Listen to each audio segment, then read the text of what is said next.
Hey there. Tonight, we're not stepping into a history book. We're stepping into it by accident. You've time-travelled to medieval England. No warning, no guidebook. Just the cold, the mud, and the strange stares of people who know you don't belong. This isn't the world of knights and legends. This is the world of chamber pots, spoiled bread, and social rules that could get you flogged if you bow wrong. You'll fumble through languages, lose your bag, and pretend to know saints you've never heard of, all just to survive another day.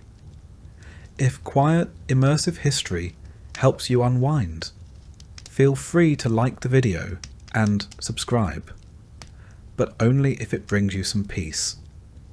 And let me know in the comments where you're watching from and what time it is for you. It's always oddly comforting to see how far these stories travel. So dim the lights, maybe turn on a fan, and settle in. Let's begin with you, waking up in the wrong century. You wake up to silence, not the digital kind, not the hum of appliances or the faint buzz of a city outside your window, but real, pressing, unnerving silence.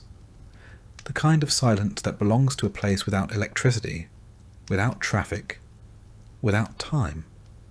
A heavy, unyielding quiet, broken only by the distant rustle of leaves and the hollow hoot of a nightbird.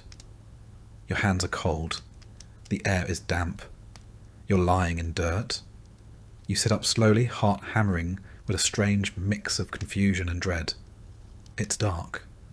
Not night in the city dark, but pitch. Total absence of light. Your eyes strain. Eventually shapes begin to form. Trees, moss. Maybe a distant flicker of firelight between crooked branches. You reach for your phone. No service, no signal. Just 3% battery and a lock screen that suddenly feels like the last connection to your own world. You try to breathe. Then you notice the smell. Earthy, smoky, not exactly unpleasant, just unfamiliar. The air carries wood smoke, wet leaves, manure, and something musky you can't quite place. It's the smell of a world that hasn't been sanitized. Congratulations. You're not in Kansas anymore. You're in the English countryside. And, judging by the absence of stone roads, fences, or chimneys, you're several hundred years too early. You're in medieval England, probably the 14th century. You don't know how you got here. The time machine joke is long past funny. Now, you need a plan. First rule, don't panic. Second rule, don't let anyone see you arrive. In the medieval world, people weren't necessarily terrified of strangers, but they were very interested in them. And if your clothing, speech, or behaviour marks you as too foreign, too different, you won't get burned as a witch, probably, but you will be talked about, questioned, and possibly robbed. Or worse, forced into some story you can't control. So you move quietly. The forest around you is thick, but not untouched. These aren't wild woods. They've been cut, scavenged, managed. Medieval England's forests weren't untouched nature preserves. They were heavily used for firewood, for hunting by nobles, for gathering mushrooms and berries by peasants if allowed. But most forest land was owned. Every twig had a price. If you're caught breaking branches or dragging wood, and you can't prove you're a tenant of the local lord, it could be considered theft. And in this era, theft could get your hand chopped off. You walk toward the glow of a town, still hidden among the trees. The lights are few, a smattering of torches or maybe hearth fires showing through crude wooden shutters. There are no street lamps, no windows of glass, just wooden planks with slits or animal hide stretched thin. Light leaks, flickers, then vanishes. As you get closer, you find the road. It's not paved, not even cobbled, just packed mud, scored by cart ruts and pocked with puddles. Medieval roads weren't designed for comfort. They were functional scars across the land, often flooded, slippery and worse after a freeze. You try to keep your footing, but already your shoes, sleek, modern, unmistakable, are coated in grime. You take them off. Hide them. Your socks go too. Clothing matters. You're wearing materials they've never seen. Synthetic fibres. Zippers. Stitching machines hadn't been invented.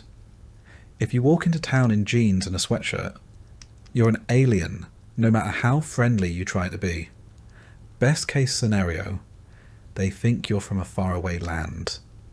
Worst case, they think you're an escaped lunatic. So you do what any prudent time traveller would. Bury your clothes in the woods. Tuck your phone deep into your bag. Tie your hoodie around a tree. Strip down to a thermal undershirt. It almost passes for a linen tunic. You pull your hair into something vaguely rustic. You rub a little dirt on your face and practice looking underfed. There's a town gate ahead. You approach it just before dawn. Towns in this period often had gates not to keep people in, but to keep animals and thieves out. Many had curfews, often marked by the ringing of a bell at sundown. After dark, entry was restricted unless you had a very good reason. If you'd arrived earlier, you might have been turned away or even fined. But now, as first light creeps in, soft blue and pink across the frost-touched earth, the town begins to stir. You enter with a small group of people, traders, peasants, maybe pilgrims. No one notices you. The street is narrow, muddy. Houses lean at odd angles. They're timber-framed, wattle and daub, meaning wooden slats packed with mud and straw. The roofs are thatched. The air smells like firewood and animal waste. Chickens dart across the path. You almost step on one. People here sleep differently. Most take a first sleep, wake in the middle of the night for a couple of hours, to stoke the fire, say prayers or talk quietly, and then return to a second sleep. The idea of a single 8-hour sleep wasn't common. That's modern. And rare. You pass what must be a blacksmith's forge. Soot-blackened walls, the smell of iron and sweat. A stable. A cookshop. Selling yesterday's bread and something bubbling in a pot that smells like onions and despair. No one greets you, that's good. But they will ask eventually, who are you? In the Middle Ages, everyone belonged to someone. To a household, a guild, a parish, a trade. There's no such thing as a just passing through traveller. If you don't belong to a network, you're not protected. And if you're not protected, you're vulnerable to crime, arrest, or simple suspicion. So you rehearse your answer. You're a pilgrim. That's the safest option. Pilgrims were common, and they could be from anywhere. A story about being on the road to Canterbury or Santiago de Compostela will satisfy most people. You invent a village 400 miles away, hoping no one here has relatives there. You bow politely when someone makes eye contact. Don't shake hands. That wasn't common yet. You speak as little as possible. Your accent is strange. Your grammar worse. You mumble. You smile faintly. And then someone offers you bread. It's dry, dense, mostly rye, probably bulked with barley and bean flour. But it's warm. You chew it slowly, nodding thanks, hoping the act of eating makes you look less like someone who fell from the sky last night. And just like that, you've survived your first hour. But the day hasn't even begun. You've been awake for less than an hour, and already you're someone else. That's how things work here. No passports, no IDs, no background checks, just stories. And in medieval England, your story is your protection. You need one fast. You choose the safest lie you can think of. You're a pilgrim. You tell your first version of it to a stable boy. He asks where you're headed. You pause. Canterbury, you say, not because you're religious, but because it's the only medieval pilgrimage destination you can name under pressure. It works. He nods solemnly and goes back to mucking out straw. That's your new truth now. You're a pilgrim on your way to visit the shrine of St. Thomas Becket, the Archbishop famously murdered in Canterbury Cathedral in 1170. His martyrdom turned the city into one of Europe's most visited holy sites. Pilgrims came from all over, rich and poor, sick and healthy, devout and desperate, hoping for miracles, forgiveness, or just a few days of rest under God's gaze. It's a good cover. Pilgrims were everywhere in the Middle Ages, moving between towns, staying at inns and monasteries, travelling in groups when they could, alone when they had to. Some wore the scallop shell of Santiago. Others carried wooden staffs or painted tokens from previous shrines. Most were poor. Many were ill. A few were fugitives. All were tired. And now you are one of them. The lie isn't just for strangers, it's for yourself too. You repeat it internally, smoothing the edges. You come from a distant village. You're travelling alone because your cousin fell ill. You're visiting Canterbury because your brother had a dream. You're doing penance for a sin you won't name. You've practiced just enough church Latin to make your mumbled prayers sound authentic. Your story buys you shelter. A grey-robed monk at a small priory hears your tale and waves you inside. He doesn't ask many questions. He doesn't seem surprised by your strange accent or your patchy knowledge of scripture. Pilgrims were expected to be odd. You say you've been walking for weeks. He believes you. Everyone looks weathered here. He shows you to a room. Not really a room. More like a corner of a draughty hall with 3 other pilgrims sleeping side by side. One of them snores like an injured bear. Another mutters in his sleep. You pull your borrowed wool cloak tighter around your shoulders and try not to think about the bedbugs. Hospices and monasteries were some of the few places in medieval Europe where travellers could sleep without paying coin. The church was legally and spiritually obligated to provide charity to pilgrims.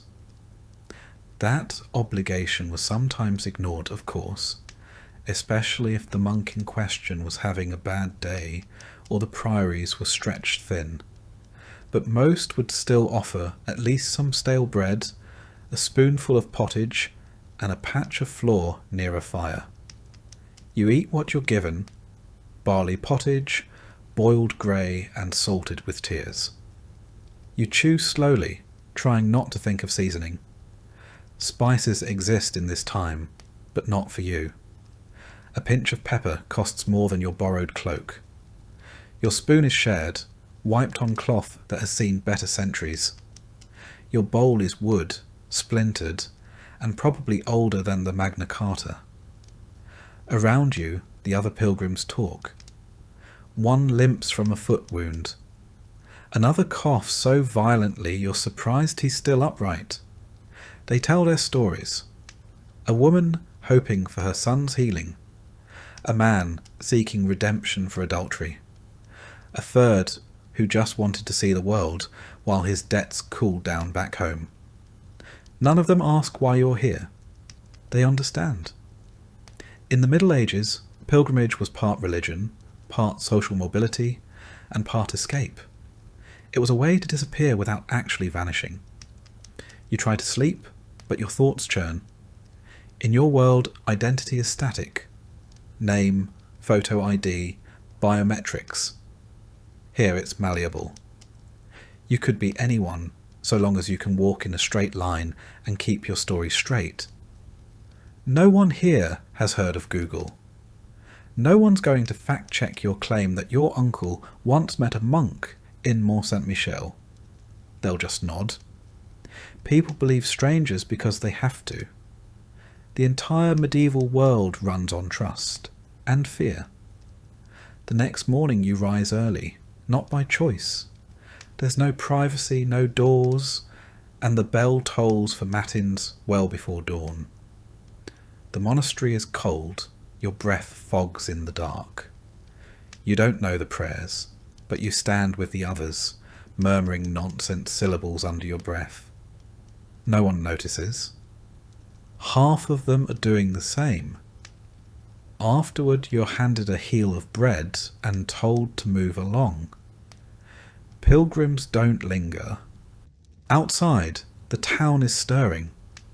Vendors are rolling open stalls, mostly selling vegetables, old tools, or grey-looking meat. You walk past a butcher's stall and try not to stare too long at the headless pig carcass hanging from an iron hook. Flies already dance around it. Meat went bad quickly here. Salt was expensive. Freshness was a fantasy. You remember something from a history video. Most medieval towns had a market day, usually once a week. That's when rural folk from nearby villages brought their goods in to sell. Eggs, cheese, root vegetables. You'd have to barter or haggle. There's no such thing as fixed prices. Everything is a negotiation, and if you don't know the local currency, silver pennies, half pennies, farthings, you'll get fleeced.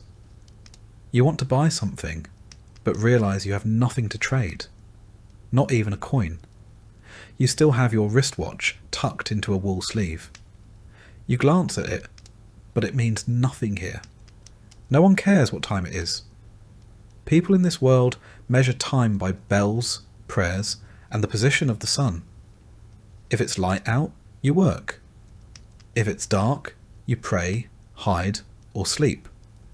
You decide to ask for help instead. You spot a woman selling oatcakes and approach slowly, trying to look humble but not pitiful. You speak softly, explaining you're on the road, low on supplies, and blessed to meet such a generous face. It's not Shakespeare, but she gives you one cake anyway. Maybe she believes you. Maybe she just likes feeding people. Maybe she wants your blessing. Pilgrims were holy, or at least adjacent to holiness. Many townsfolk believed that aiding a pilgrim earned favour with God. You say a quick Deus te benedicat in your best fake Latin accent. It means, God bless you. She nods, pleased. You chew slowly as you wander the streets. The oatcake is dense, unsweetened, and laced with something bitter. Wormwood, maybe, or just bad grain. Still, it's food. You count your blessings. 1 oatcake, 2 working legs, no fever. Yet. You pass a group of children playing in the dirt. One of them is holding a carved wooden hoop, rolling it along the ground with a stick. Another clutches a crude doll made of rags. They stop and stare at you. Not in fear, just curiosity. One points to your wrist. You cover it instinctively. That's when it hits you. You're not out of the woods.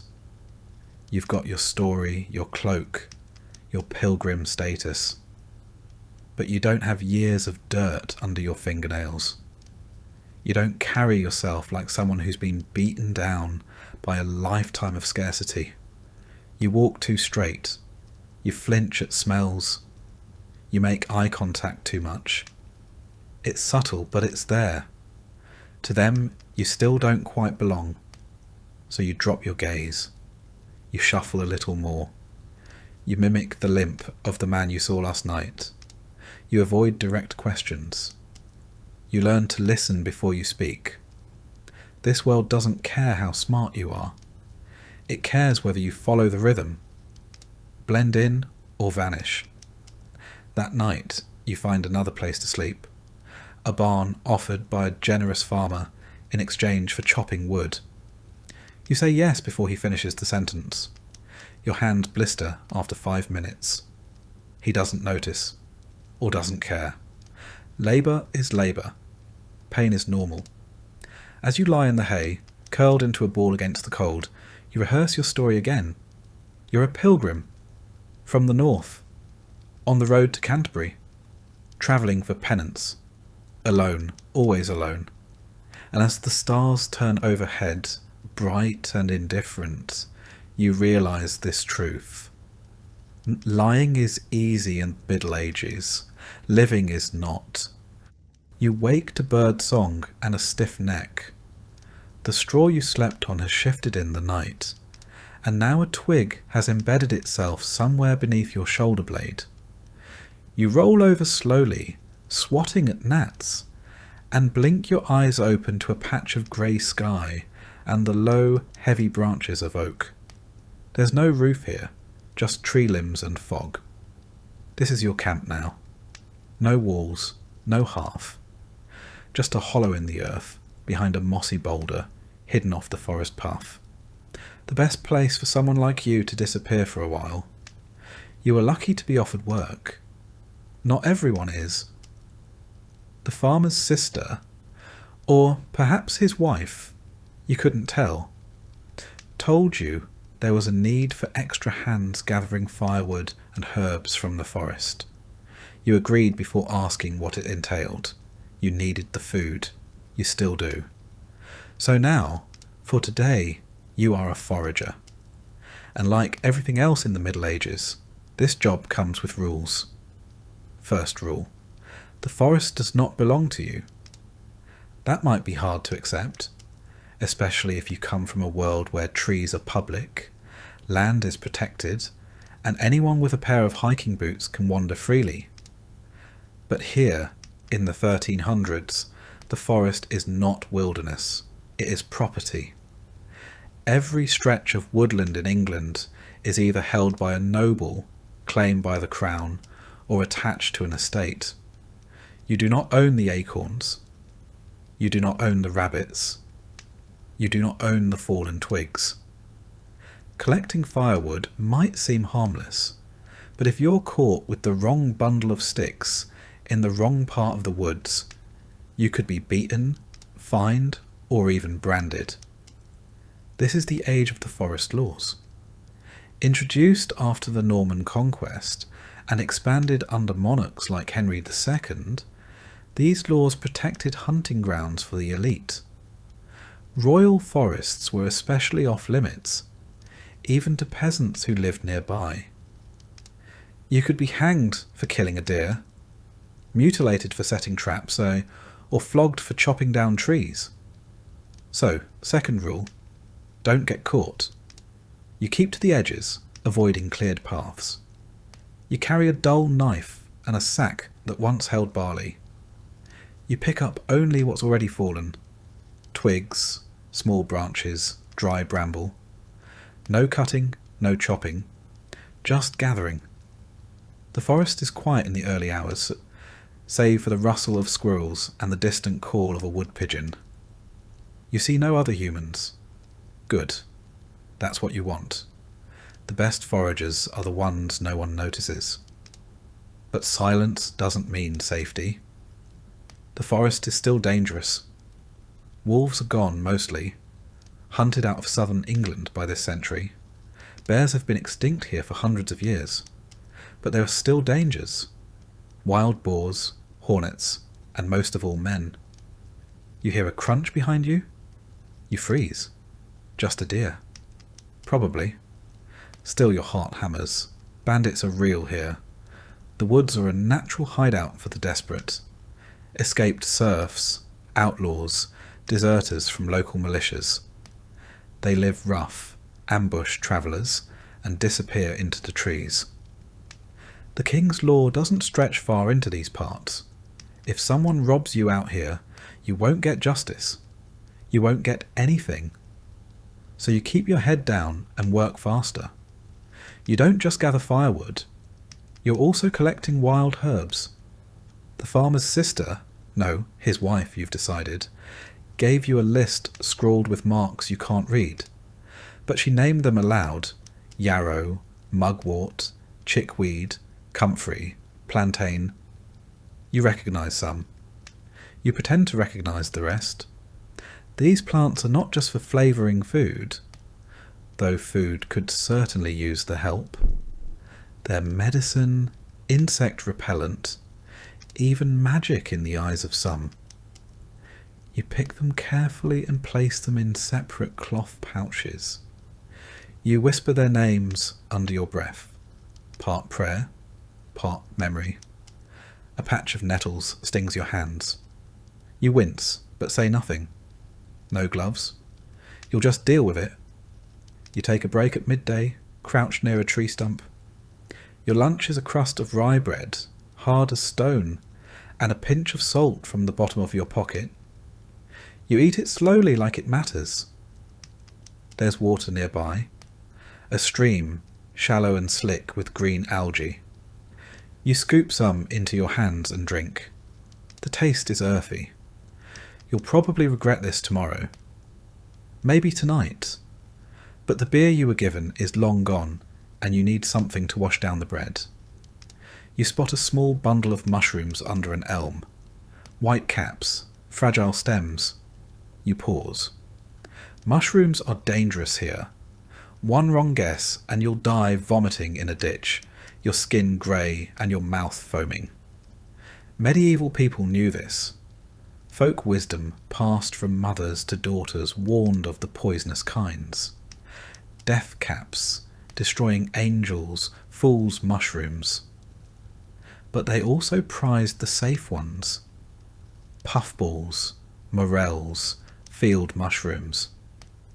You decide not to risk it. You leave them.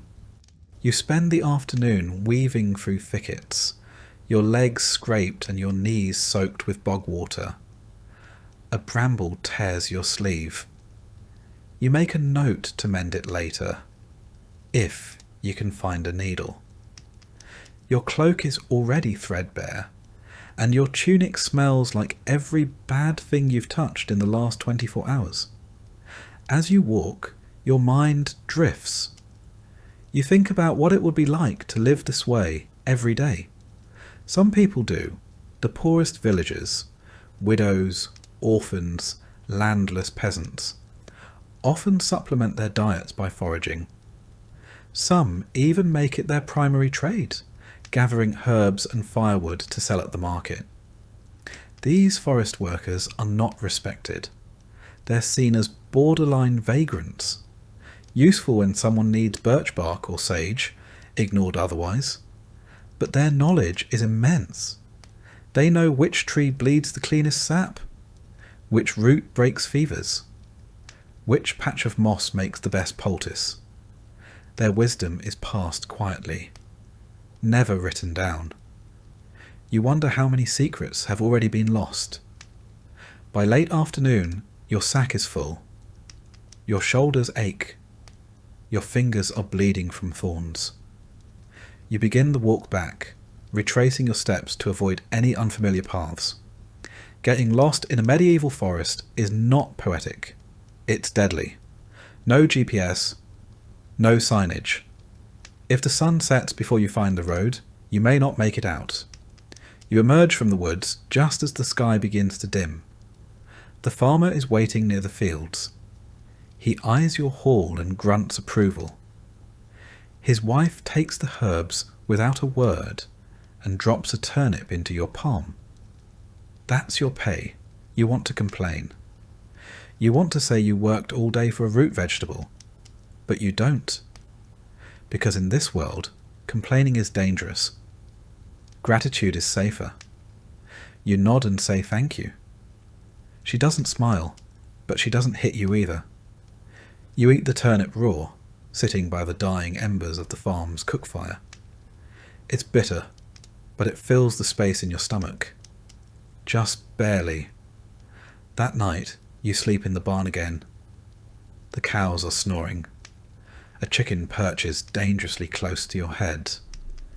You lie on a pile of old straw and stare at the rafters. You think about the forest, its silence, its rules, its quiet judgment. You were only there for a day. Some people never leave. You really thought you were ready. You'd downloaded PDFs, watched hour-long YouTube linguistics breakdowns, even practiced aloud in your car like a lunatic. Godna deg, you had muttered proudly to yourself in the mirror. Ik eom kumen from Feoran. You had this. You were going to blend in with the locals, fool them all. But now that you're here, really here, standing in the cobbled market square of a medieval English town, surrounded by smells you can't describe, and people who all seem to be speaking while chewing gravel, you realise you have absolutely no idea what anyone is saying. It's not just the accent. It's not just the slang. It's that they're not even speaking the language you studied. You'd chosen Old English. Figured it was the safe bet. Anglo-Saxon roots. You remembered Beowulf. But Beowulf was written 400 years ago from where you're standing. The people here are speaking a form of Middle English, but not the kind Chaucer wrote down. This is something else. Something brutal. Something nasal and fast, splattered with French loanwords and riddled with regional weirdness.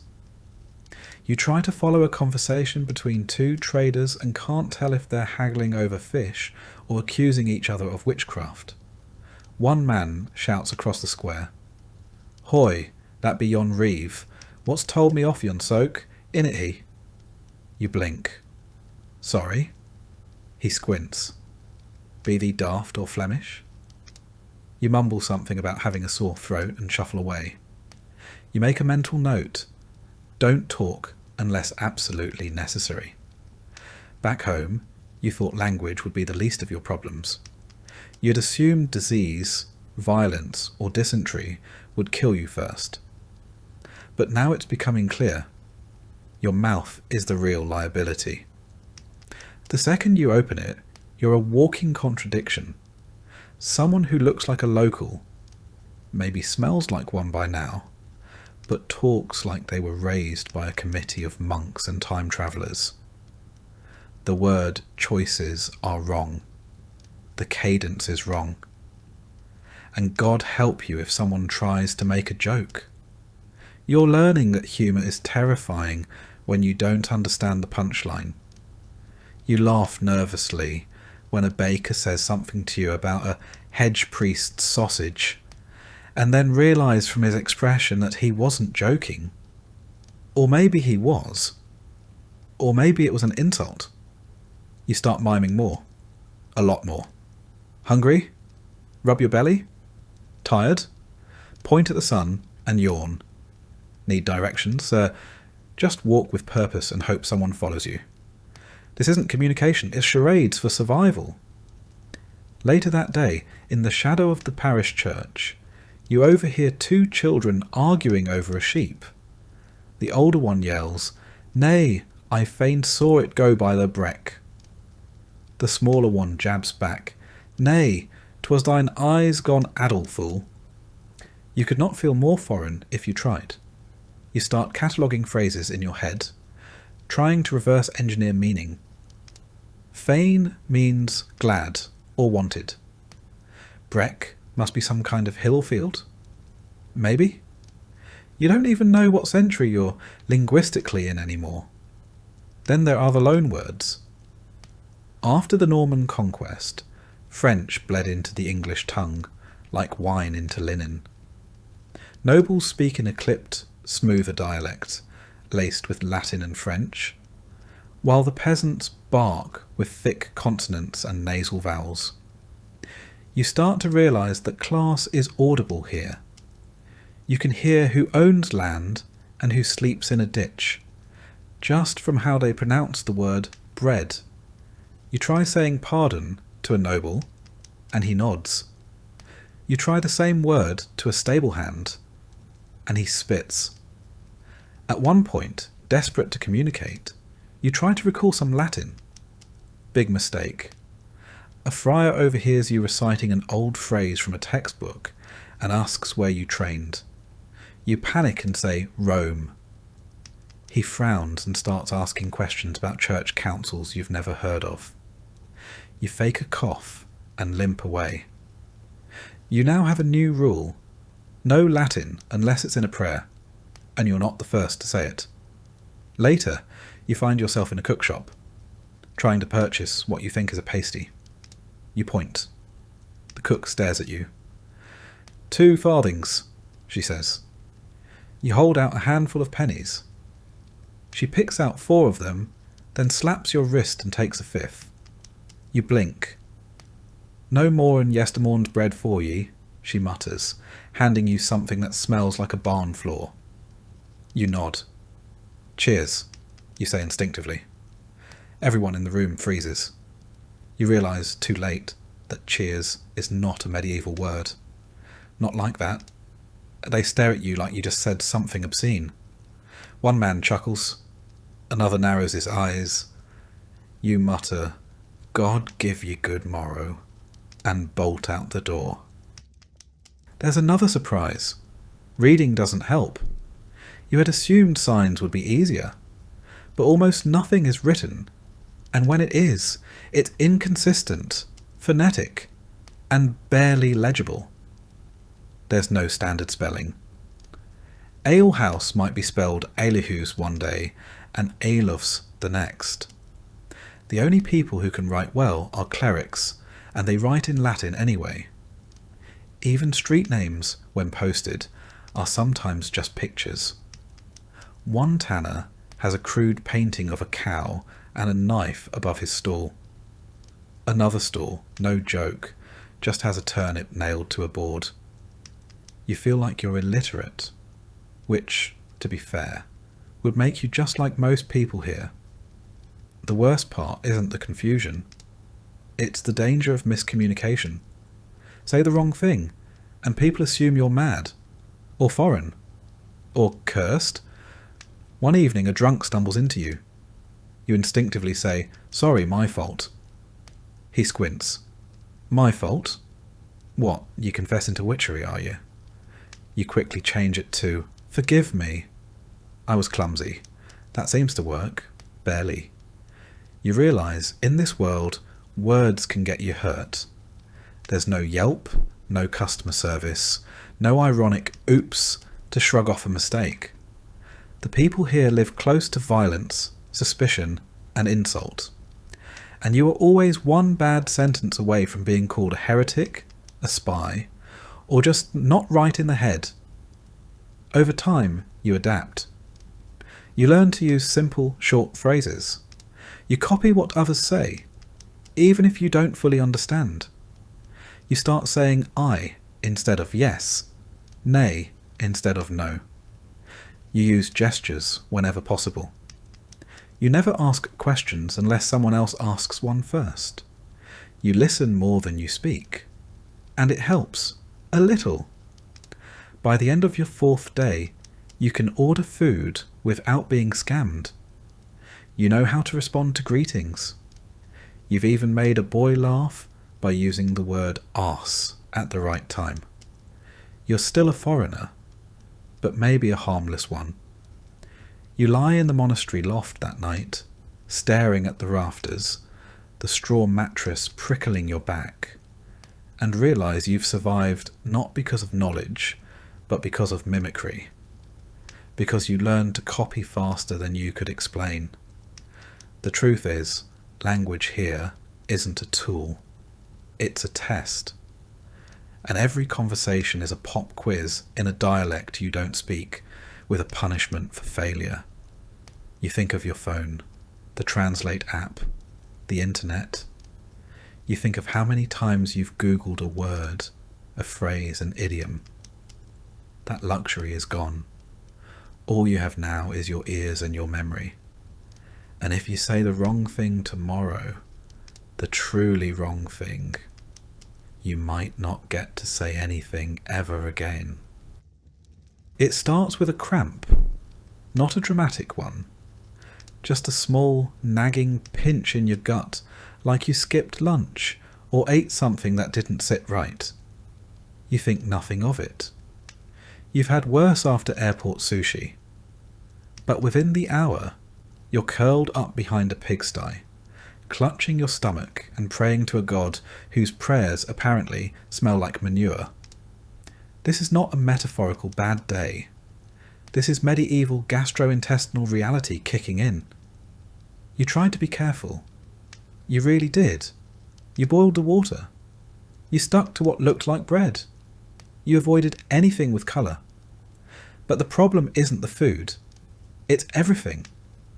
Your body, raised on pasteurised milk, municipal tap water, and sterile grocery aisles, has no idea how to cope with medieval Europe's microbial jungle.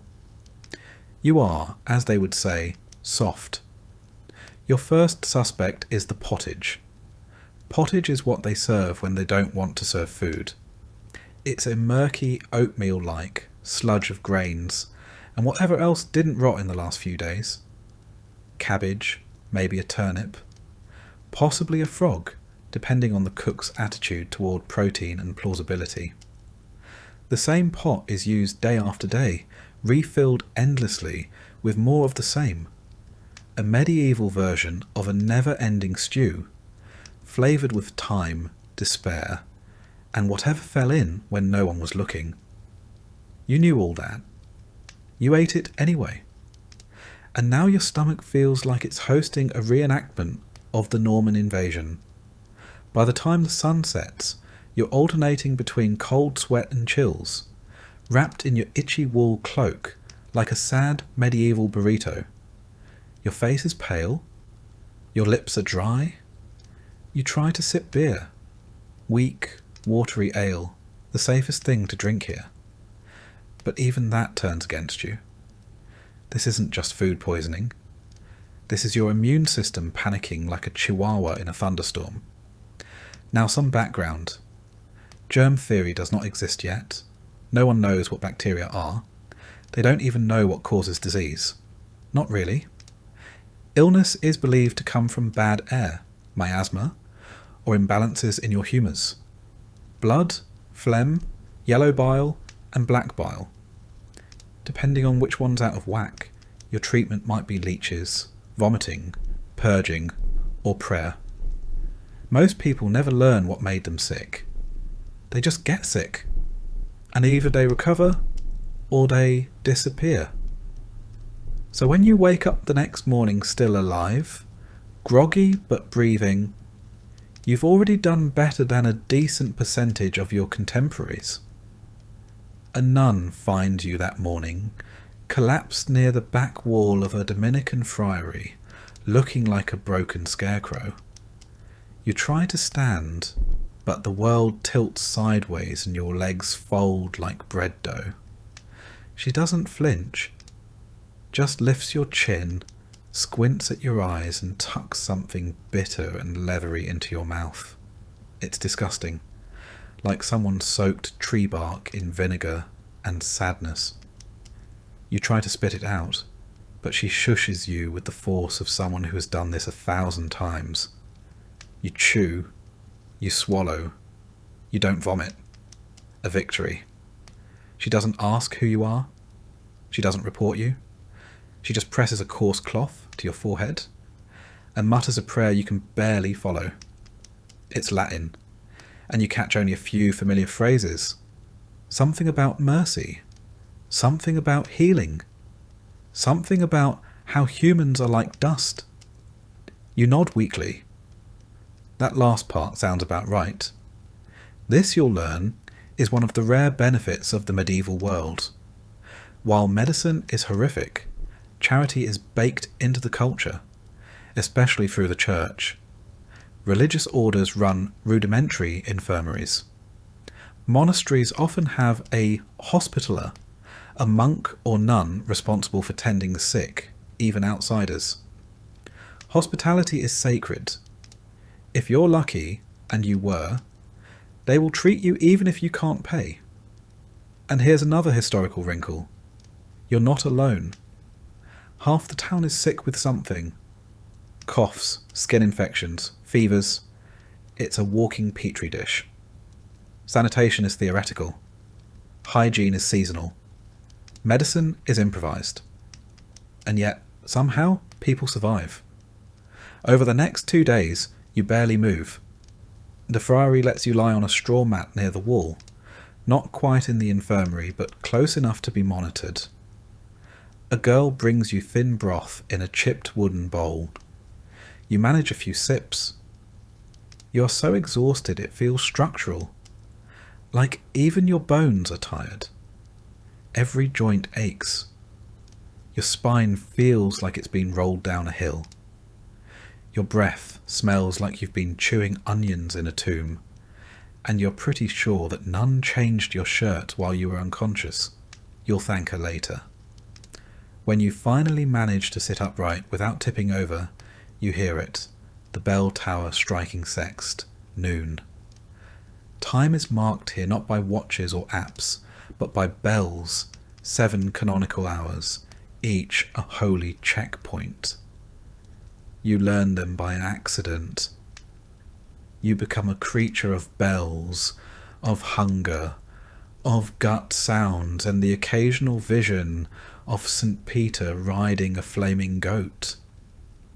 Okay, that part might have been the fever. By the 3rd day, you've graduated to walking. Slowly. You help sweep the courtyard to show your gratitude. Your legs wobble like they've forgotten what being vertical means, but you don't collapse. The friar overseeing you nods in approval. He offers you another lump of that foul root stuff, maybe horehound, maybe licorice, maybe just dirt, and you chew it dutifully. He claps you on the shoulder. You take it as a blessing, or a warning. You've been sick, really sick. But you didn't die, and that makes you a statistical outlier. Historically speaking, many people didn't get better. Illness in the Middle Ages could mean anything from a passing bug to your last few days on Earth. Infant mortality rates were horrific. The average life expectancy hovered around 35, but that's skewed heavily by child deaths. If you made it past 10, you had a decent shot at surviving to 50. But illness was never a surprise. It was a companion, part of life. You expected it, endured it, and when it came for your neighbour or your child or your spouse, you grieved, briefly, and carried on, because there was always more to do, always another fire to stoke, another field to plough, another mouth to feed. You learned something else in your recovery. People don't talk about sickness the way you're used to. No long venting sessions. No long-winded symptom breakdowns. No, how are you holding up texts, they shrug. It's the season, they say. Or it's God's will. Or just it happens. And in a way, it makes sense. When illness is everywhere, and medicine barely functions, talking about it doesn't help. So they don't. It's humbling. And a little terrifying. Because if you fall sick again, and you probably will, you might not be lucky next time. You might not find the nun. You might not be near a friary. You might just collapse in a gutter and not wake up. The next day you feel strong enough to leave. The friar gives you a pat on the back. The girl with the broth smiles shyly. You try to say thank you in the local dialect, but it probably comes out closer to, I kneel in the direction of your turnip. They don't correct you. You walk out of the friary and into the morning light, a little bent, a lot grateful, and 7 pounds lighter. Everything smells stronger. Bread, smoke, dung, sweat. The world feels sharp, real, present. You survived. And in the Middle Ages, that's enough to count as a good day. You wake up with a new appreciation for life, also with no bag. It takes you a few seconds to register what's missing. You pat the ground around you, check under your straw mat, then under the mat of the man beside you, who is snoring with the delicate subtlety of a charging ox. Your satchel, the one that held your last pair of socks, 2 small coins, a now precious bar of emergency chocolate, and your hidden compass, is gone, vanished, along with any lingering belief that you are beginning to blend in. You sit up and look around. It's morning in the back alley of a town that doesn't know your name and wouldn't care if you dropped dead in it. Somewhere, a bell tolls the hour. Nearby, a vendor shouts about cabbage in a voice that could tenderize meat. Life goes on. Just not your life, not as planned. Let's be clear. You've just been robbed and nobody cares. There's no police station, no mounted guards patrolling with notepads and radios, no 911 dispatcher asking, "What's your emergency?" The only law enforcement around is the bailiff, and his main job is making sure your taxes get paid, not returning your missing socks. You try mentioning your loss to a woman sweeping her doorstep. She glances up, shrugs, and mutters something that roughly translates to, "Welcome to town." You tell a local friar. He frowns sympathetically, says a prayer for your misplaced satchel, and suggests perhaps it was God's will. You mention the word stolen to a baker. He laughs so hard he nearly drops a tray of rye bricks. Not because he thinks you're lying, because of course it was stolen. What else did you think would happen? In medieval towns, theft is not an outlier. It's part of the natural order, right up there with mud, poor dental hygiene, and sudden outbreaks of fire. Everyone is poor. Everyone is desperate. And anything you leave unattended is considered up for grabs. That's why locals carry their valuables tied to their belts, tucked in hidden pouches, or quite literally sewn into their clothes. Wealthy merchants often hired boys to shadow them, not as apprentices, but as moving alarms. Even nuns kept a wary eye on their coin purses. Sanctity is no match for scarcity. And knives? Those aren't accessories, they're necessities. Every peasant has one. Every merchant carries one. Even small children sometimes carry small blades, not for fighting, but for cutting bread, slicing apples, and, if absolutely necessary, making sure someone doesn't take the bread or the apple.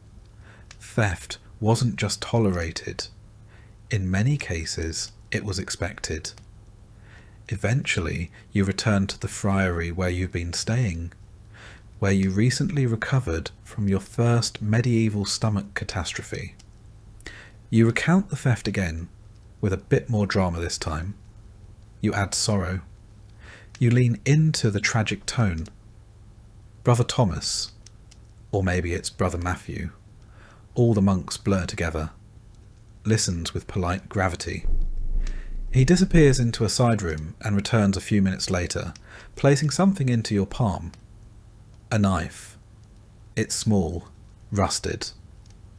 The blade is dull and the handle is cracked, but it fits in your hand. You try to hand it back. He doesn't let go, he makes a gesture. Palm flat, knife up, and walks away. You don't need a full understanding of the local dialect to get the message. Keep it with you. Always.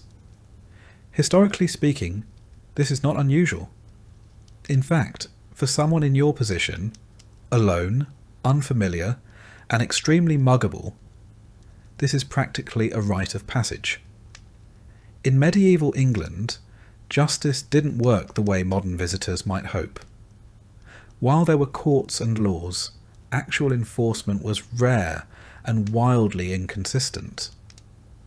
A constable might exist in theory, but his authority was local, his power limited, and his priorities skewed heavily toward protecting landowners, collecting fines, and making sure the tavern didn't turn into a murder pit every Saturday night. You, an unknown foreigner with no local kin or guild membership, are not the kind of person anyone is going to stick their neck out for. Guilds, powerful associations of craftsmen and merchants, protected their own. But outsiders, those not under guild protection or tied into a household, were fair game. And you're not in a guild. You're not from a household. You are a walking opportunity. Markets are the worst. They're crowded, loud, and full of opportunities to get relieved of your belongings. Street performers attract gawkers. Gawkers create crowds. Crowds create cover. And somewhere in that chaos, a cutpurse practices his art. Theft is so common that it's priced into everything. The merchant selling you a dusty apple has already accepted that 3 more will go missing before noon. The baker keeps his coin jar buried in flour. The butcher keeps his cleaver sharp and visible. And when thieves do get caught, well, that depends on who they stole from. Punishments are theatrical, often gruesome, and wildly inconsistent. For minor thefts, public humiliation is common. A thief might be tied to the pillory and pelted with rotten turnips, or forced to wear a wooden plaque proclaiming "I stole a chicken" while being paraded through the streets. Repeat offenders, or those unlucky enough to steal from the wrong person, might lose a hand, an ear, or both. In some places, thieves are branded with hot irons to mark them for life. In others, they're hanged. No trial, no appeal, just a rope and an audience. You quickly realise that while the law is slow to act, it's spectacularly vicious when it does. But here's the important part. Most thieves are never caught, because no one is watching, and no one really wants to. Your instincts sharpen. You start tying your coin pouch inside your tunic. You walk with your hand over it in crowds. You sleep with it tucked under your ribs. You learn to recognise the signs. Someone following too closely. Hands hidden under a cloak. Questions asked too casually. You also learn the art of preemptive destitution. Walking like you have nothing. Dressing even shabbier than you are. Pretending to limp. So thieves assume you're not worth the effort. Your new life strategy? Be uninteresting. You meet a man near the baker's stall. He's missing 3 teeth and has a knife scar that runs from jaw to collarbone. He offers you half a cabbage and a story. In exchange, he asks for nothing. You eat the cabbage, you hear the story, you leave with all your belongings, progress. Not all theft is for survival. Sometimes it's professional. Medieval cities had entire underground economies, gangs of cutpurses, highwaymen working just outside town, fences operating under the guise of scrap traders. Even churchyards weren't sacred. Pickpockets operated during services because they knew half the congregation was too deep in prayer to notice their purse vanishing. Taverns were prime hunting grounds. Travellers drank more, talked louder, and kept looser hands on their goods. Some innkeepers even encouraged the practice, skimming the unlucky and taking a cut from the thieves in return. You've met at least 3 pickpockets. 2 robbed you. 1 taught you how to walk like someone not worth robbing. That one you almost trust? Almost. By week's end, you've hardened. You don't speak unless you must. You carry your knife, dull though it is, like it matters. You nod instead of smile. You walk wide around beggars wearing boots nicer than yours. A local calls you wise. You take it as a compliment. You trade a half onion for a crust of bread and what might be sausage. You eat it anyway. And that night, curled behind the friary wall, you sleep with one hand on your pouch and the other on your blade. For the first time since you arrived in this unpredictable, mud-soaked century, you wake up with all your things. You learn your next lesson before you've even finished your breakfast. It happens in a tavern, or what passes for one. The food is warm, the bread nearly fresh, and the stew only mildly offensive. You've started to feel something like confidence. A local woman even smiled at you as she refilled your bowl. For a second, it feels like maybe you're getting the hang of this century. Then you make the mistake of sitting at the wrong table. You pick it because it's near the fire. Your feet are numb and your clothes still smell like last night's rain. There are 3 other men at the table, all eating, none talking. You assume, in your modern way, that a table is just a table. It is not. The one closest to you stops chewing. The man across from him slowly lowers his spoon. The third, older and broad-shouldered with hands like tree roots, simply stares. He doesn't yell. He just stares. You feel it like heat. Or frost. You stand up. Nobody tells you why you can't sit there. Nobody needs to. You already know. You are not the same. Not in dress. Not in posture. Not in class. In medieval England, social hierarchy isn't just about power. It's about place. And you're out of yours. You take your stew to a bench by the door. It's colder, but safer. You begin to notice it everywhere. The way some people don't step aside when you pass. The way others bow, but only slightly. The tilt of a head, the cut of a tunic, the colour of a belt. These aren't fashion choices. They're signals. Class isn't a guess here. It's a script. Everyone plays their part. Lords command. Knights strut. Guildsmen puff their chests. Peasants look down. Servants vanish into the background. Even children know who they're supposed to bow to. It's instinct. Cultural muscle memory. And you? You're a blank page, which is dangerous. You bow too deeply to a merchant's wife. She laughs. Her guards don't. You raise your voice at a servant who shorted you on bread. He spits in your stew, and no one does a thing. You try to explain yourself once, out loud, to a baker. I didn't know. He looks at you like you're an idiot. Then you shouldn't be here. Fair. Historically speaking, this wasn't rudeness. It was survival. Medieval society was rigid by necessity. There were no resumes, no ID cards, no LinkedIn pages. Your clothes, your speech, your posture, that was your identity. Those were the clues that told others how to treat you. And if you didn't follow the rules, the whole system frayed. Most people were born into their station and died in it. If you were a villain, a kind of unfree peasant, you couldn't just become a merchant. If you were a tanner, you were expected to stay a tanner. The few who climbed ranks usually did so through the church or by military service. And even then, it took a generation or two. Everyone else stayed firmly in their lane. You meet a man named Will near the blacksmith's stall. He looks at you with a kind of exhausted pity and tells you the rules. Not all of them. That would take weeks.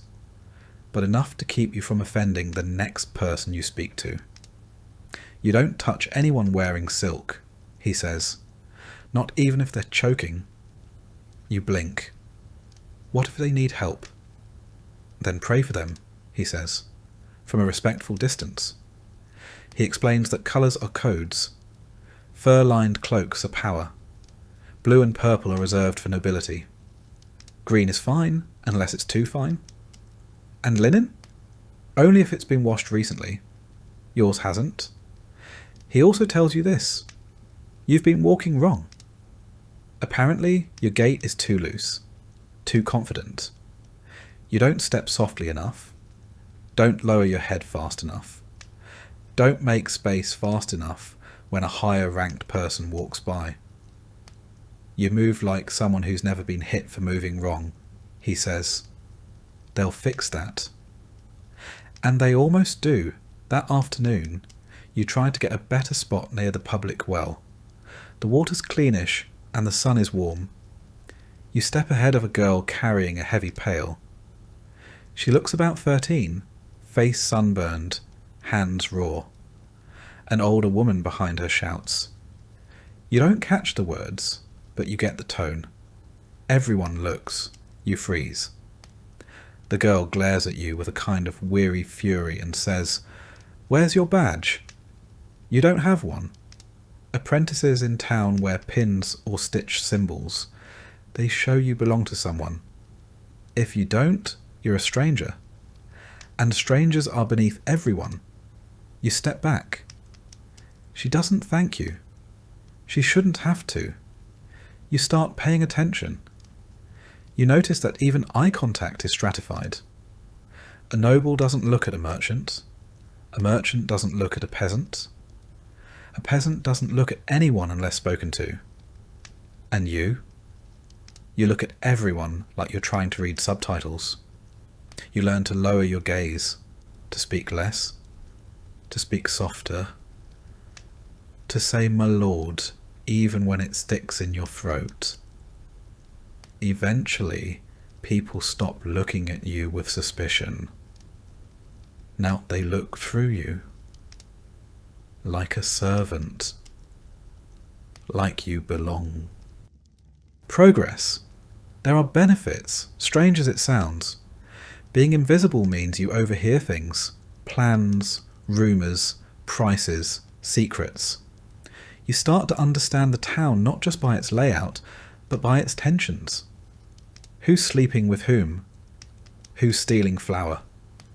Who's plotting to skip tithes? You become a shadow with ears. You also become tired. It is exhausting to carry the weight of invisibility. You begin to dream of modern things not for comfort, but for clarity. A line, a menu, a name tag, something to tell you where you stand. Because here, you never quite know. You're not noble. You're not guild. You're not clergy. You're not a peasant. You're not a pilgrim, at least not a convincing one. You're a gap in the system, tolerated but not trusted. A body in borrowed clothing. One night, a boy bumps into you in the dark and mutters, "Watch it, lowborn." You should be angry. You should be indignant. But all you feel is relief. He thinks he knows what you are. That's the closest you've come to belonging. You're sitting on a low stone wall, chewing something that was allegedly bread when you make the mistake. You're trying to find north. You don't mean to show off. You just want to know where you buried your emergency items 2 days ago in the woods. You dig into the pouch you've sewn into your tunic lining and palm the compass. Just a glance. A peek. It's small, discreet, and blessedly accurate. Unlike medieval directions, which seem to be based entirely on how loudly someone can point. Unfortunately, you're not as discreet as you think. A boy passing by stops, eyes wide. "Is that a jewel?" he asks in something halfway between French and curiosity. You snap the compass shut and shove it back into your tunic, but it's too late. He's already shouting for someone. His uncle, maybe. or a local gossip merchant. Within minutes, you've got a small crowd staring at you like you've grown a second head, and it's singing in Latin. A woman crosses herself. A man mutters about Eastern sorcery. A priest, somewhere nearby, starts walking your way. You walk away, casually, calmly, absolutely not at a pace that would be considered fleeing. Just brisk. This is your warning. Nothing screams, "not from here," like pulling out an item no one can name. Even the simplest modern object, a pen light, a zipper, a plastic button, can trigger suspicion. Not always because it's terrifying. Sometimes it's just unfamiliar enough to be interesting. And in a town where interesting is one step away from dangerous, that's not a compliment. Remember, the medieval worldview doesn't make space for weird but harmless. Things are either part of the natural order or they're not.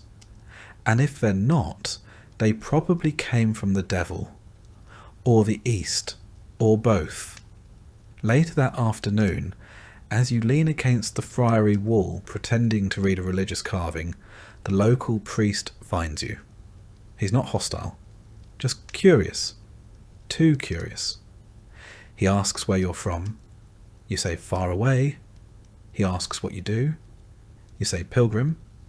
He asks if pilgrims commonly carry compasses that glow slightly in the sun and spin like enchanted beetles. You change the subject. He doesn't. Historically, priests were often the most educated people in town. They could read. They had access to old texts. And worst of all, they had time.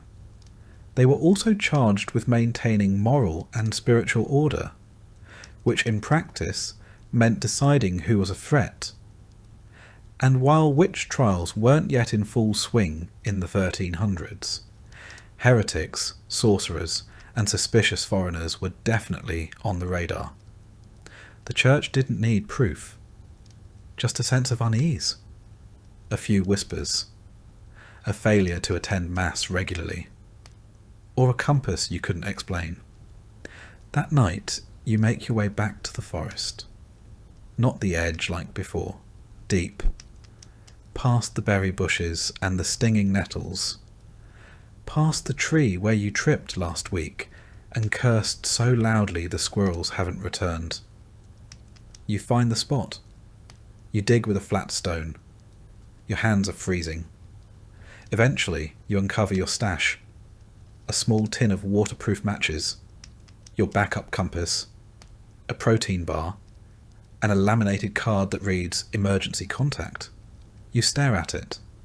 There is no emergency contact here, just you. You bury the compass again, deeper this time. Wrap it in linen. You hesitate, then bury the protein bar too. You don't need it drawing attention. You keep the matches. If someone asks, you'll say the friar taught you flint tricks. You lie well now. In medieval towns, being from somewhere else buys you about 10 minutes of grace. After that, people want details, names, maps, saints. You can't just say, "I'm from a distant land," and expect a polite nod. Everyone in medieval Europe is from somewhere, and everyone knows someone who's been there. Slip up once and people assume you're lying. Slip up twice and they assume you're dangerous. You've slipped up twice this week alone. So you change tactics. You get quieter. You speak less. You start bowing more. You mutter a lot. If someone asks a question you don't know how to answer, you look pained and say it's a matter of penance. People nod solemnly. Mystery is safer than mistakes. Let's be clear about something. Medieval people are not stupid. They know their world. They know how knives should look, how fabric should stretch, how thread should unravel. They've never seen a seam like the one on your undershirt. You tell them it's a monk's design. They narrow their eyes. Monks don't sew like that. A baker eyes the smooth finish of your boots, modern leather soles, dyed to look crude. Strange tanning, he says. You mumble something about foreign oxen. A merchant fingers the synthetic cord tied around your belt. He tests its strength. What plant makes this? You say it's a rare northern weed. His eyebrows rise. You're running out of lies. Eventually, someone calls you a mystic. Not in a complimentary way.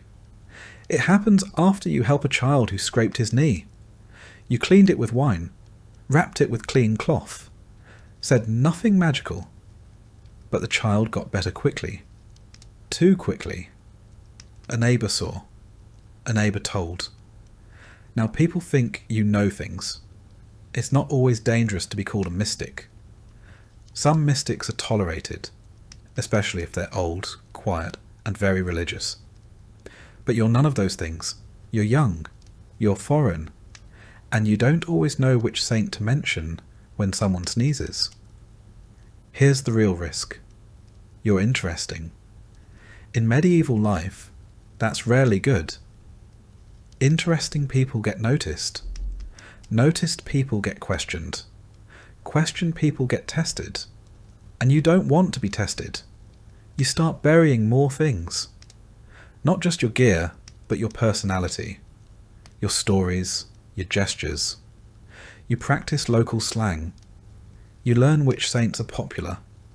You start dressing more plainly. You pick up a phrase. I go where the Lord leads. It's vague, devout, and confusing enough to stop most questions. You say it a lot. One day in the market, you spot someone else who doesn't belong. She's wearing sandals in winter. Her cloak is too new. She asks the price of a pie in perfect Latin, like a schoolbook come to life. The vendor squints. You step away. She'll learn. Or she won't. Either way, she's not your problem. By now your instinct is honed. If something looks shiny, you cover it. If someone stares too long, you walk away. If a priest smiles too warmly, you prepare an escape route. You know which alleys to duck into, which dogs to avoid, which bread stalls don't overcharge pilgrims who ask too many questions. You sleep with your knife. You pray like you mean it. You've told 5 different people you're heading to Santiago. You've never seen a map of Santiago, but you have the conviction of someone who knows not to lose face. And really, that's what survival is now. Not losing face, not looking like a magician, not sounding like a liar, not smelling like modern soap. By the end of the week, you've earned a reputation. Quiet. Odd. From the East, maybe. Touched by the saints or something else. But no one tries to burn you. No one drags you before the magistrate. No one digs up your stash. Not yet. And in the Middle Ages, not yet is a kind of victory. You're getting better at disappearing. Not literally, of course. You still walk through the muddy alleys like some underfed ghost in borrowed clothes. But now you've learned to shrink yourself, to round off your modern edges, to stop standing out. Your accent hasn't changed, but your confidence has. You don't speak unless spoken to. You keep your gestures small, your reactions delayed. You don't ask questions. You don't smile too widely. You try, with increasing skill, to become forgettable. And it's working. A merchant actually looked past you today. That, you realise, is a kind of medieval milestone. Let's be clear. Blending in doesn't mean you belong. It just means people stop looking too hard. And in the 14th century, invisibility is the only true safety a stranger can buy. It starts with your body. You've lost weight. Not that you were heavy to begin with, but now your ribs make cameo appearances. Your gait is slower. You've learned to walk in patterns, to move with the flow of traffic in the market, not against it. You mimic the posture of the tired, the half-bowed humility of someone born to be overlooked. Your clothing helps too. The tunic you traded for, a scratchy, mud-stained mess of coarse wool, is now faded enough to pass. In the patched cloak you wrapped around it no longer smells distinctly not from here, but instead just smells bad, like everyone else. You even dirtied your face on purpose this morning, just a little soot. It works better than a disguise. Clean faces are suspicious. You've learned to speak less and listen more. You understand the rhythm now. Not the words necessarily, but the tones, the pauses, the kinds of things people care about. Bread, rain, gossip, the baker's daughter, who disappeared for 2 days, the tanner's wife, who gave birth to twins, again, the rumour that the tax collector's mule was cursed by a beggar. You repeat some of these stories cautiously when the moment calls for it. You don't claim to know things, only that you heard them on the road. No one questions it. Everyone hears things on the road. You also know what not to say. You don't mention prices, measurements, or dates. You never use numbers you're unsure of. You don't say kilometre, or coffee, or Tuesday, unless someone else says it first. You've eliminated phrases like makes sense and no problem. You once said sure, and the shoemaker's apprentice looked at you like you'd grown a second head. Now you just say very well and nod. You nod a lot. Sometimes, though, they still look at you sideways. Maybe it's your hands, too clean, too soft. Maybe it's the way you flinch when someone coughs. Maybe it's that you never seem to know where you're going. But more and more, those looks are fleeting.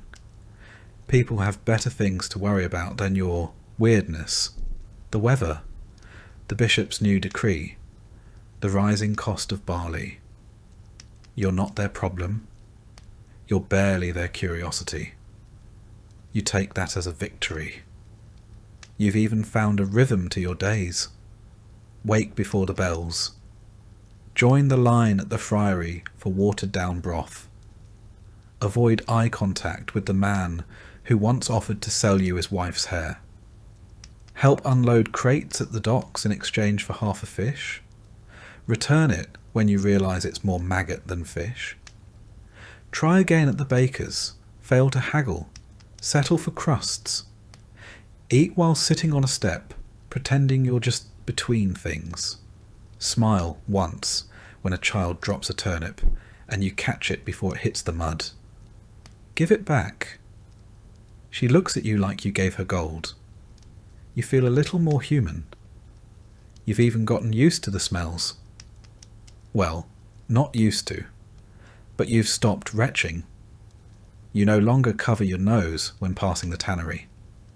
You no longer dry heave when the wind carries the scent of the latrines uphill. You don't gag at the sight of dead animals being flayed in the open air. Now you just squint and walk faster. Progress. Someone calls you pilgrim. It's the first time anyone has said it without skepticism. They ask where you're headed. You reply, Santiago. Then you add, eventually. They nod. Everyone says eventually. They offer you a crust of bread. You thank them in the local dialect.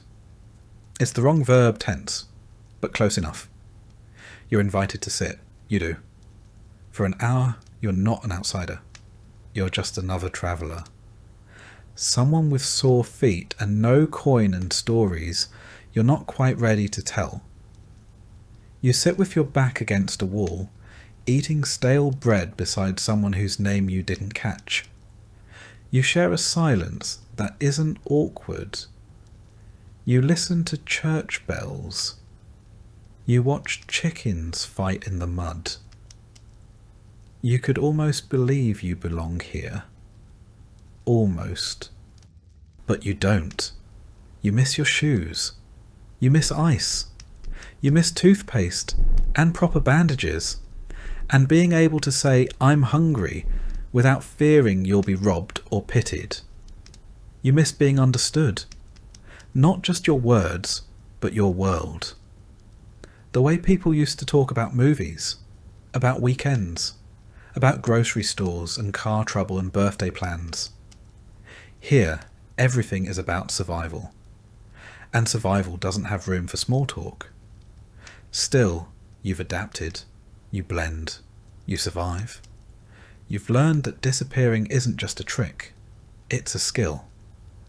And tonight, as you curl up in the corner of a friary storeroom, clutching a half-rotted blanket and the last crumb of someone else's kindness, you almost feel like part of the century. You'll never belong. But for now, you are tolerated. And in the Middle Ages, that's the closest thing to peace. You lie awake on a pile of straw that generously calls itself a bed. Your feet are still filthy. Your tunic clings to your back with the texture of wet burlap. The air is thick, not with warmth, but with that uniquely medieval perfume. Wood smoke, sweat, and the faintly sour tang of rotting vegetables from the alley outside. You roll onto your side and try to find a spot that doesn't stab you with a straw stalk or brush against the wall, crawling with something that probably has legs. You close your eyes. You try to imagine home. Not a person, not a place. A faucet. A silver, modern, blessed faucet that pours out cold, clean water whenever you ask. You think about brushing your teeth. You think about flushing toilets. You think about deodorant, shampoo, antibacterial soap. You think about socks. And then the rooster crows. You groan, a sound you now share in common with every groaning joint in your body, and sit up. It's morning. Again. Somehow, you're still here. Let's take stock. You've survived. Maybe not thrived, maybe not passed as a local, but you've made it through days of filth, fear, fever, and failure. You've scavenged food, faked Latin, invented a backstory, buried your technology, avoided execution so far, and discovered that you can in fact sleep through bells, fleas, and curfew patrols. But not all three at once. At this point, the question isn't just how do you survive? It's how do you stop yourself from going insane? Medieval life isn't just hard, it's relentless. It doesn't care if your muscles hurt, or if your dignity took a punch that morning. There's no reset button, no weekend, no therapist to unload on. There's only survival, and then more of it.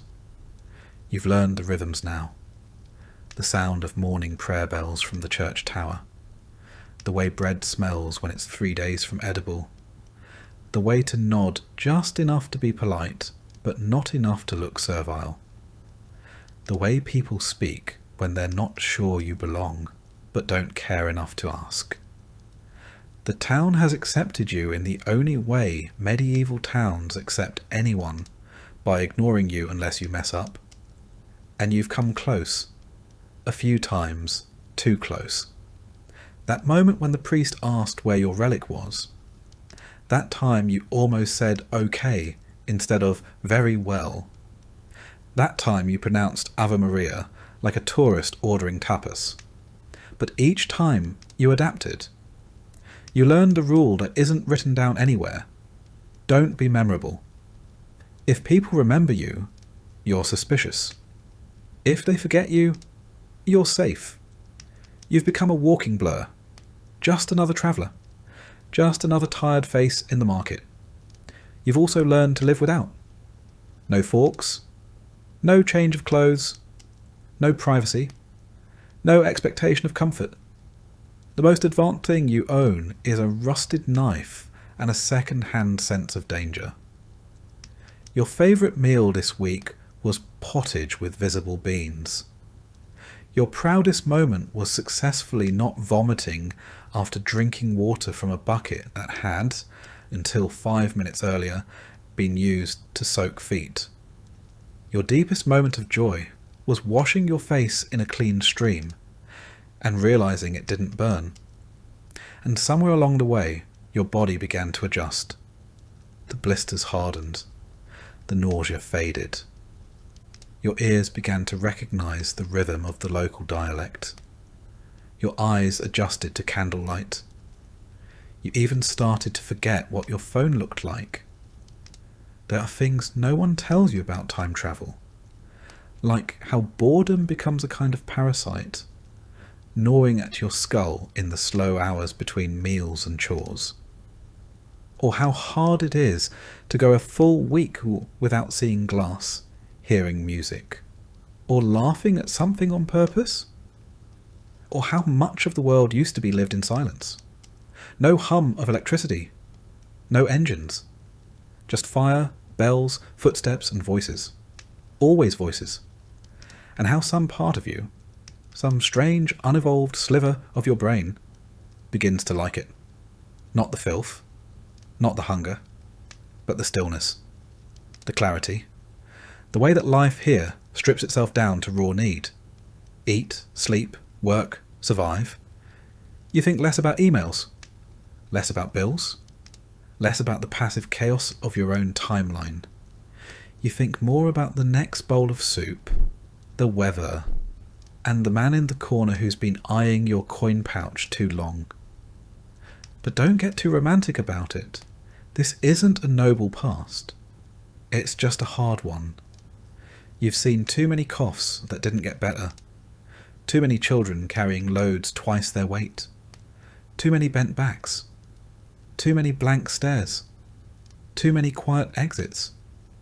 You understand now, in your bones, that most people didn't live history. They just survived it. Night falls again. You lie on your straw mat, slightly less itchy, slightly more resigned.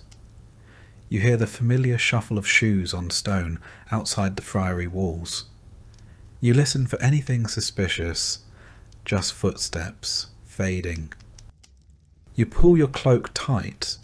You press your pouch to your chest. You mumble the beginning of a prayer you don't believe, just in case someone's listening. Tomorrow will be the same. Cold, hungry, confusing. But tonight you are not dead. And that, in medieval England, is enough.